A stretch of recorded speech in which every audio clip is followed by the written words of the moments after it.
if I'm spending my time on things that make me feel bad, make me feel like I'm not achieving anything, make me angry with the people around me, re-examining where you're spending your time and how it makes you feel, and looking at that really objectively and say, like, well, am I putting false expectations on this? Am I really just not that good at this? And maybe somebody could do it a little better and faster. And if I just invest a little bit, I could get that off my plate and focus somewhere else. And sometimes you have to do that. Like, not everything's going to fall into your lap perfectly, and find ways to problem solve instead of just throwing your hands up or bearing your head down about the challenges. Like, going through is my biggest advice. Face it. Like, okay, this sucks. Let's just say this sucks, or I feel like crap, or I'm angry, or that didn't work out, or oh my God, that person didn't do X like they said they would. I feel like part of what we do is we act like those things aren't happening, or we just get angry about them internally, and we don't actually see, well, what can I do about this? Hey, Natanya, welcome back to Master Delegator podcast. It's so nice to see your beautiful face again. How are you doing? I'm doing great. Thank you so much for having me, Kristy. It's nice to see you. You're welcome. So now I know a little bit of your background already, because we're connected on LinkedIn.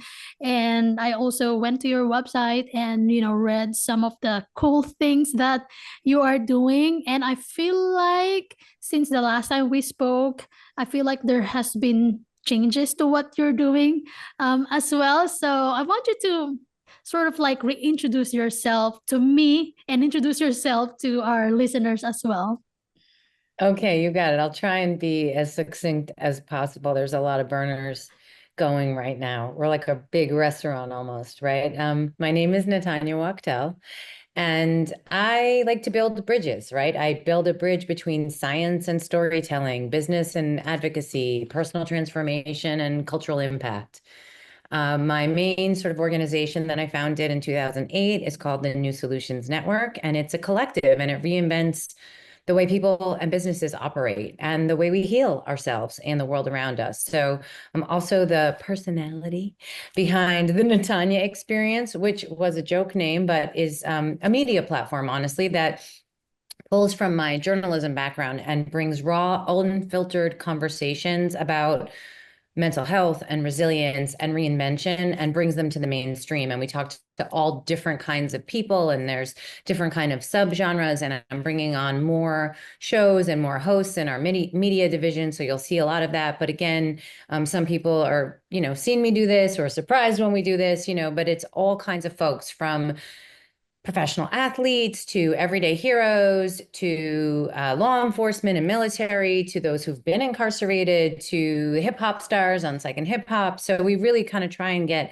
all ages, all people who worship differently, love differently, different kinds of people that talk about how they get by and how they do it. Most of them have a brand or a company or an enterprise that they're affiliated with, but these are also personal stories of us moving through our challenges. So, a couple different things going on: the straight up business stuff, the fun stuff, and my experience with everything has always been a mix of science and technology, but most recently focus on integrative wellness, excuse me, and how that layers with behavioral psych and of course tech. So that's kind of I guess, the Wow. background. That's the You're intro. you're such a powerhouse, you know. So when you say you bridge the gap between science and storytelling and other things, what kind of science are we talking about here? Well, mostly in terms of the functional things, like what we do as services, we leverage behavioral science, because that's my background in doing that in the pharma and life sciences industry. But also we're talking about science in terms of clinical endpoints, like Western medicine, diagnostics, like, for example, if we're recommending something like yoga or breath work or a nutritional supplement, we look at, with empiric data, like, what are markers of how we know it's working. So maybe we'll look at things like cellular data, blood work, blood pressure, all kinds of biometric things like that, to kind of help reinforce that we can measure these outcomes and these changes in a positive way, even though they may not be pharmaceutical in nature. Right. Yeah, that makes sense. As somebody who's been in business since 2008, like I really want to hear from you, and as someone who's also has background in, psychology, what challenges have you noticed in your business and other people's business that had contributed or direct impact to their mental health because of all the things that they need to do in their business? So, yeah, of course, I would say for myself, it's a big part of why I redid my entire business in COVID. And when I had my own mental health and challenges, which was just written up in a magazine, about mental health advocates who have their own mental health challenges. So all of us have it, right? I mean, whether it's someone sick in your family, yourself, whether you had a funding event, like all your, a client went out of business and that was the way you were going to pay your basic bills. There's so many things that can get you off course, either a little bit or a lot, functionally off course or intellectually and mentally off course. And I don't have all the answers. I can only say that I've fallen down a lot of times myself. Mm. And really the only thing is getting back up. Like you just have to keep trying and maybe look to the people around you to help fill in some of the gaps and when you're struggling. And that a lot of times, especially solopreneurs or entrepreneurs in a smaller scale, they're wearing many hats and they're basically, writing the invoice, doing the work, doing the marketing and doing the speaking and also doing the laundry and the cooking and the cleaning or whatever. So it's hard to sometimes shift out of different modes. There's different people pulling demands on you. And so at least for me, one of the things that I mean, super corny, but one of the things that really shifted, and it did come with a sacrifice. I mean, the sacrifice was a financial shift around what are we spending our time on? And if I'm spending my time on things that make me feel bad, make me feel like I'm not achieving anything, make me angry with the people around me, and then they're not even, but maybe they make money, maybe they don't. Re-examining where you're spending your time and how it makes you feel and looking at that really objectively and say like, well, am I putting false expectations on this? Am I, really just not that good at this? And maybe somebody could do it a little better and faster. And if I just invest a little bit, I could get that off my plate and focus somewhere else. And sometimes you have to do that. Like you not everything's going to fall into your lap perfectly, and find ways to problem solve instead of just throwing your hands up or burying your head down about the challenges. Like going through is my biggest advice. And I was talking to somebody yesterday who she said, oh, if avoiding your problems were a master class, I could teach it. That's what she said, something like that. So face it. Like, okay, this sucks. Let's just say this sucks, or I feel like crap, or I'm angry, or that didn't work out, or oh my God, that person didn't do X like they said they would. Whatever. I feel like part of what we do is we act like those things aren't happening, or we just get angry about them internally and we don't actually see, well, what can I do about this? Nothing. Maybe I have to stop thinking about it then. What can I do about this? Something? Well, what does that something look like? Could I hire some help? Well, as you know, there's a lot of ways to augment your staff. I think that's the biggest area that people feel like they can't do until they hit a certain threshold. But the sooner you can have a shared workload, the more ultimately you actually will be able to earn the money that you need to be able to really comfortably pay that staff, has been my experience. And that's with all different kinds of business models. But it is a fear or a risk when you're not financially solvent, or you haven't really like launched your full line yet, or you're not making money yet, to then pay out more money. But at the end of the day, there's only one of you. And I don't know about you, but I haven't hacked this kind of material reality space time to be able to have clones or more than 24 hours of the day. If you know how to do that, Kristy, I would like to have a separate conversation about that. But for now, because we're kind of bound by some hard things, you have to make it work within that model. And that means sometimes you need to get help, and sometimes you need to pay for that because you get what you pay for. Right. Yeah, exactly. So what I'm getting from you is that, it's important that we work on things that we're passionate about, things that gives us joy, because it's okay to be busy, but if you're busy with things that are kind of like stressing you out, it's not really good. And yeah, sometimes we are sort of forced to do things that we don't like because we really need to in the business. But at the end of the day, I think the important thing is we make sure that we retain the joy in our heart and we work on things that we are passionate about. And if we're not passionate about something, if we don't know how to do something, we can ask, for help from other It sounds people. ridiculous. I know it sounds so obvious. I wish I had a more unique way to say it, but I will say most entrepreneurs are probably pretty independent minded or working style, right? Because people are different work styles. And I know for me, it was almost like this negative, pejorative idea to ask for help for a long time. And so Right. that's what I'm trying to say. Well, the advice I have is so basic. It's kind of like going back to kindergarten, primary school, whatever you want to call it, and starting with those values that we teach the 5 and 6-year-olds. Oh, yeah. You know, you give Yeah. and you get, you share and you play fair. You come in with a smile. If you don't have something nice to say, don't say it. Take a rest, take a little nap. I'm joking. Mm-hmm. Your water, eat healthy food. Like, oh my gosh, all this stuff actually, and it all goes together. And it all goes together, and it actually makes you ultimately, and at least you can look to many other successful founders with exits who I'm very fortunate to get to have in my inner world will tell you probably similarly, they were at their happiest when they were not necessarily on paper or to the outside world the most successful, but they were the most successful when they were the most at peace and in harmony with those around them and the work that they were doing. And I know that's like, yeah, that's very nice. That's not going to buy my food. I don't mean like in absence of working the business. I just mean start there and the business comes around it. Right. Yeah.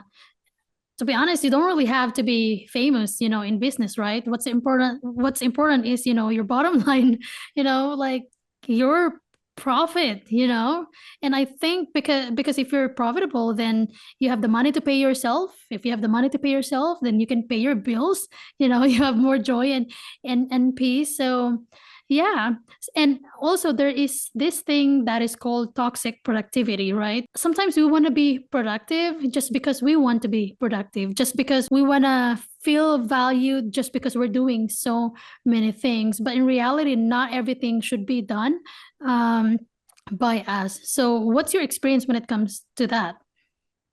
Sure. I think it goes to a lot of levels deep in our psyche too. So just being again open, not proud of this, but definitely was swimming in that world, in those waters of toxic productivity, not as simply put as wasting time doing things or doing busy work, but valuing an output and a volume of input that was toxic for me to literally be alive. Like I worked myself to death, right? Like, and nearly more than once.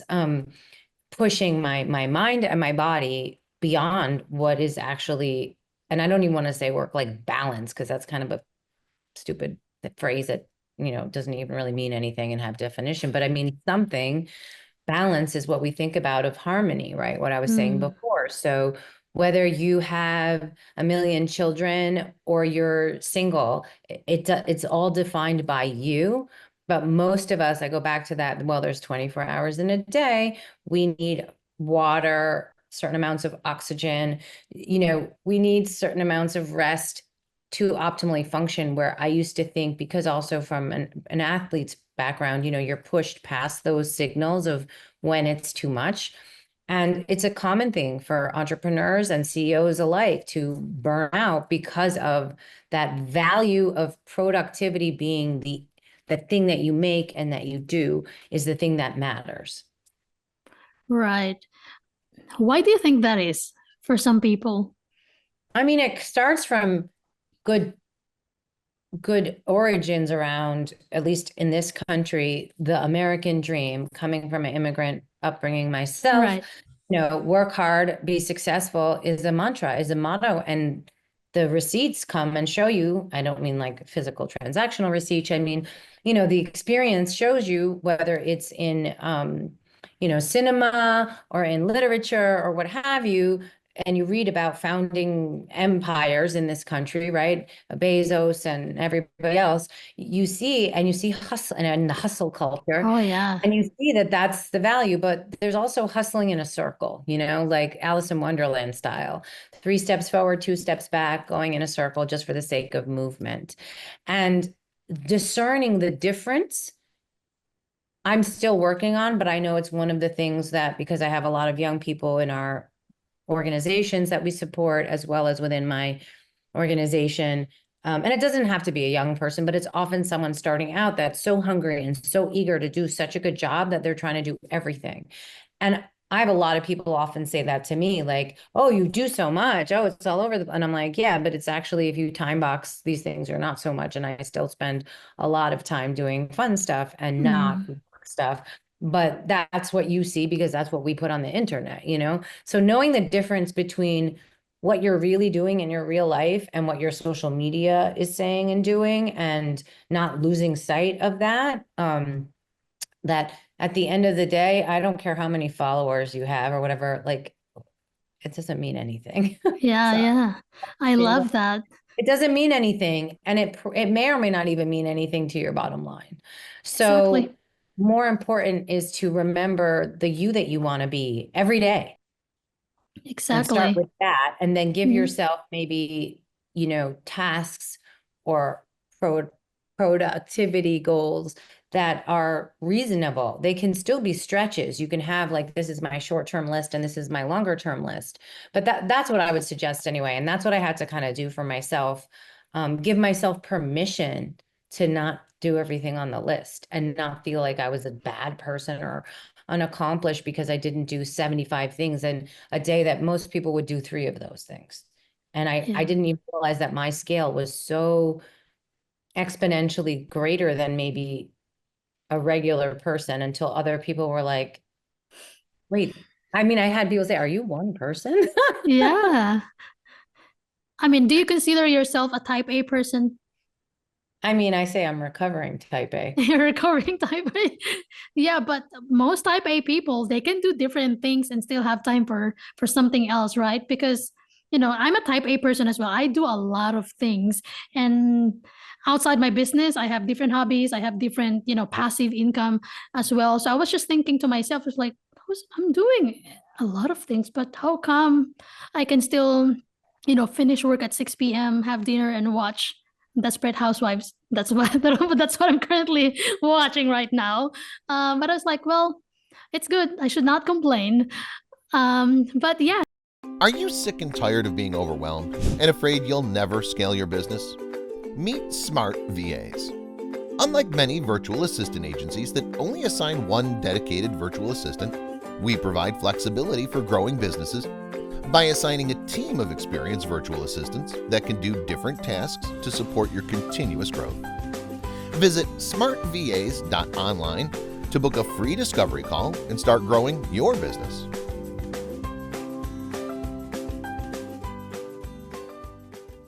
So in your business, what strategies did you put in place to make sure that it's growing? Okay, that's a shift. Okay, so Yep. We're moving on to a different topic yeah, now. no, but I want to answer that because I'm doing something kind of crazy. Since we last spoke, I've completely reformed how we do business, and it's kind of strange. So I don't know if this is for everyone.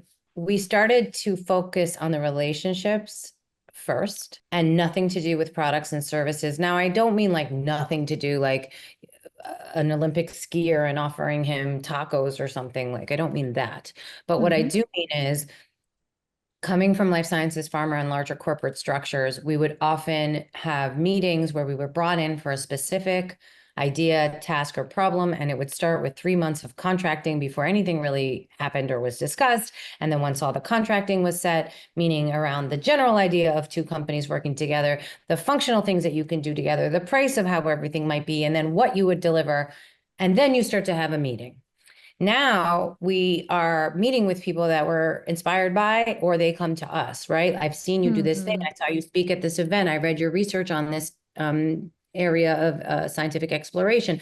I tried your product in the Whole Foods, whatever that is, because ultimately we use behavioral science to empower commercialization, whether that's marketing, launch, competitive, whatever, just to figure out where you fit with basically math, right? And then cool out around it, right? Socializing and all that other stuff. So it does. So who works with me is any brand or company that has a budget and wants to expand, or, maybe they're a competitive entrant. But how we find each other is totally different. Now, I wasn't ever really one to do pitching and that kind of stuff. I was very fortunate that you're like, oh, since 2008. I'm like, that's when I made my own this company. I've been in business world for longer than that. So I had, a network already of former clients, bosses, what have you. So we would just sort of organically grow that way. And I didn't do pitches. So it's kind of nice. I would skip ahead. But now we look at like Kristy, be like, what is your business? What do you want to achieve? Who are you? What do you care about in the world? How do you want to show up? What matters? What doesn't? And like, where are you at? And then sometimes we invest in the company, and sometimes they become a client. Sometimes it's a nonprofit. So the way the New Solutions Network works is very different depending on where the company is and who's running it and what they want to do. And then the networks of companies actually facilitate supporting one another. So within it, because we have media, some software, a life science software company might need media for their C-suite to have, professional interviews and headshots or thought leaderships to come out on the internet or whatever that may be. So that's the kind of thing where we've sort of started not with contracts, first with the people that we like to work with, because we're going to be working together. And it's kind of working. But it was definitely like a little bit of a, like, what are you doing? I'm sure, especially when you work with people, right? Like, I mean, it can be good and it can also be messy sometimes. So in your business, right now, knowing that you're doing a lot of things, you may have answered this earlier already, but I want to kind of just ask again so that you can give more, specific answers. Like, how do you balance your life between work and, your personal life? Do you have other people helping you in the business? Like, as the owner, like, what are you currently doing? And then what are the tasks that you delegate to other people? Yeah, I mean, I delegate a lot and I do a lot. And That so is good to hear. I don't know if my model is for everyone. I'm married and I have children. Some are older, some are younger. So there's like some at home, some not at home right now, but obviously I have had a time when there was a lot. And so having, I kind of am strict with everything, like, the younger ones, and when the older ones were younger, like my kids are on a set bedtime, like we don't mess with it. Like we have the schedule every single day. They have to do things for themselves. I'm definitely like, I do a lot for them. But what I mean is we're not in a family where you don't like know how to do laundry or cook or anything, Right. People have things to do. We're a family, we need each other, so everyone has to help. And that gives us a shared sense of ownership and responsibility and connection and respect. And it's kind of the same way in the business. It's this, like I said, I go back to the thing with children, just bring that, but don't be as condescending with the language and say it like this.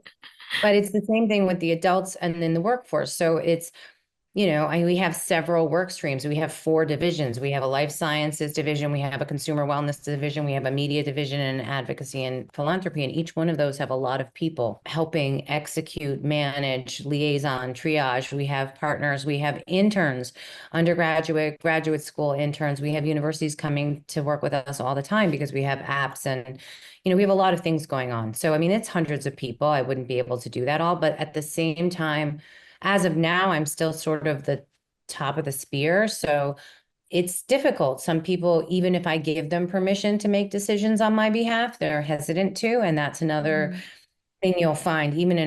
Once you have 2 people, you have 2 decisions or 2 opinions. Once you have 4 people, you have 4. So how do you empower people to be an agent on your behalf, not just do stuff for you, and do stuff for you is pretty good too, by the way. But like, be able to understand how they could essentially work in your stead, how they could represent you and hopefully your business brand, what have you, enterprise, the way you would, or at least close to it, so that you don't have to worry about every little thing. There's no way to scale unless you can get your hands off some of the burners and allow that grace for some things to maybe not go right. And that's something I used to really get upset about. And now I'm like, oh, they printed 2,000 of that card with the wrong QR code. Okay, that happened. And they're like, you're not mad? I'm like, well, I mean, it sucks, but You're a recovering type A now. So like, yeah. what am I gonna do? So, sort of getting a little more open to things not always working out exactly as you think, and just do what you can to move through it and go to the next thing. Right. I love that. And I love that you mentioned that you also delegate to your kids. You don't just delegate house chores, but also responsibilities. I think delegation is not just about, delegating in business, but also in your house. You can delegate as well. So knowing that you do all of this, and I'm sure, we're not perfect. I delegate a lot as well, but sometimes there are things that I should have delegated, but it takes one team member to tell me that, hey, Kristy, I can do that for you. So, but based on your experience, or pulling from your experience, what can you say to entrepreneurs who are still doing everything in their business? Yeah, I would say, is there anything you can offload? There's so many different models of what that looks like. I mean, I obviously am a big proponent of using tech, AI to help. At a base minimum, we use obviously software tools, Monday, Slack, all the things you could think of, Jasper AI, ChatGPT, whatever, but I want to say the caveat is creative. I still haven't found personally, anything to replace humans, but for Please tasks, don't find anything like that. no, I mean, I hope you don't find. No, I mean, I think we're in like baby level right now of what is being created, and it still feels very artificial and very disjointed from the human experience personally.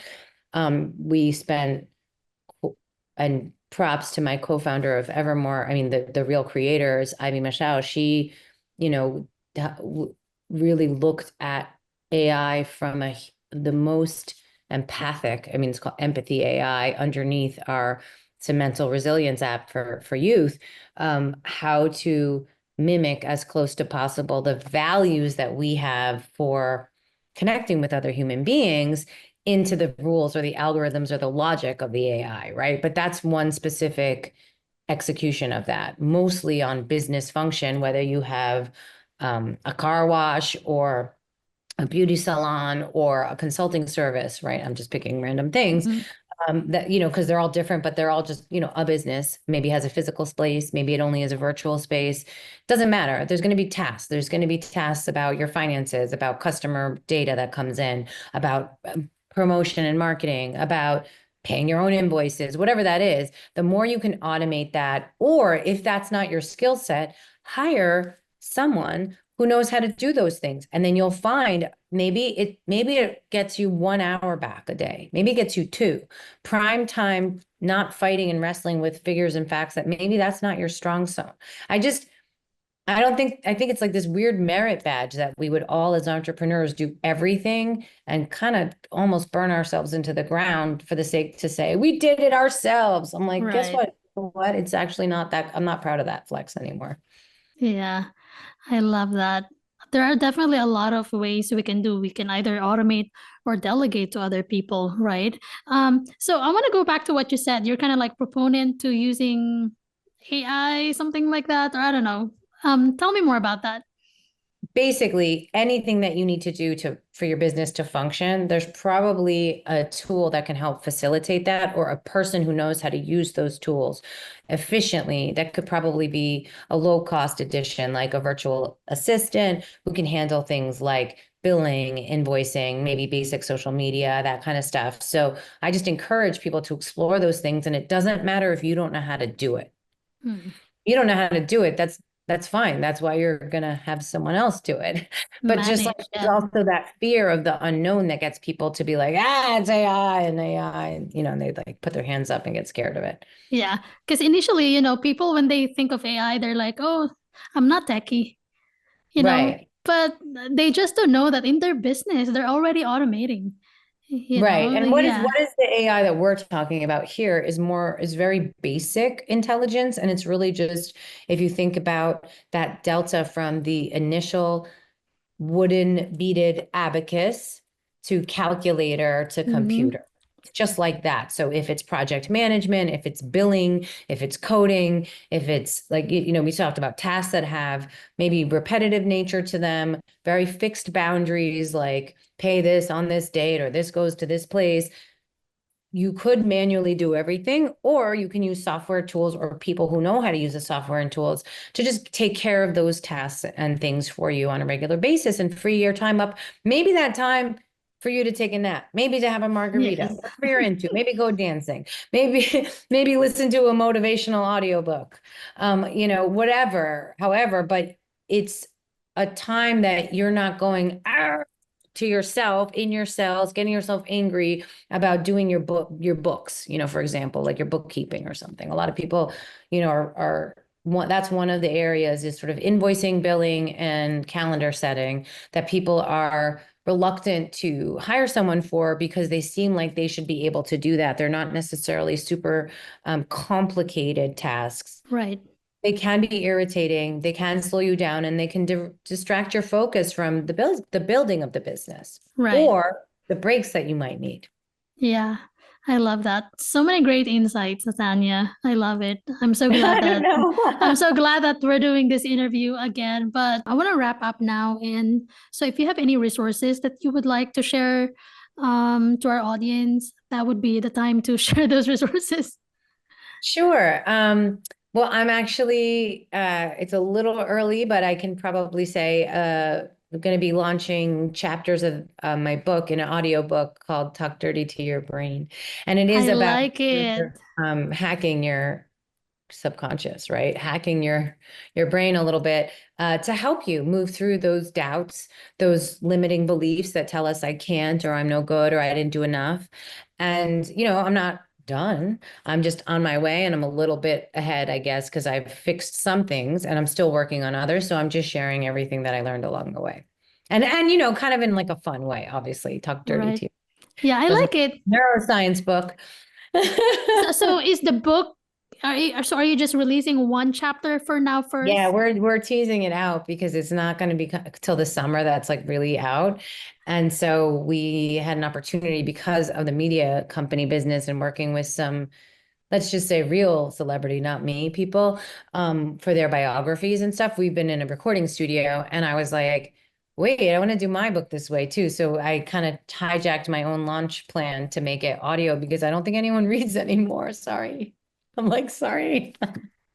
Yeah, I sometimes read and also listen to audio.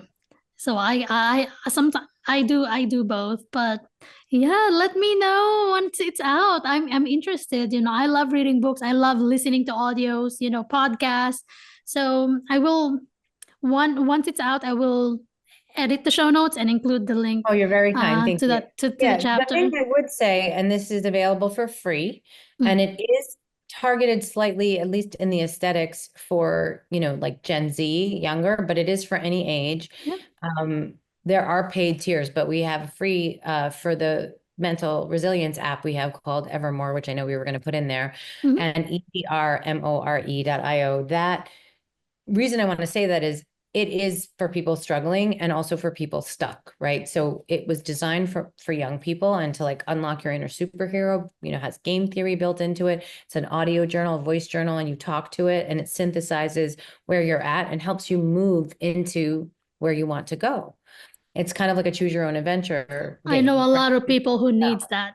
So even though it was made for them, the reason I'm now pushing it to adults is because when we were going through this accelerator program with the Melinda Gates Foundation, actually, there's a lot of parents, because especially if the participants were under 14, you had to have certain permissions.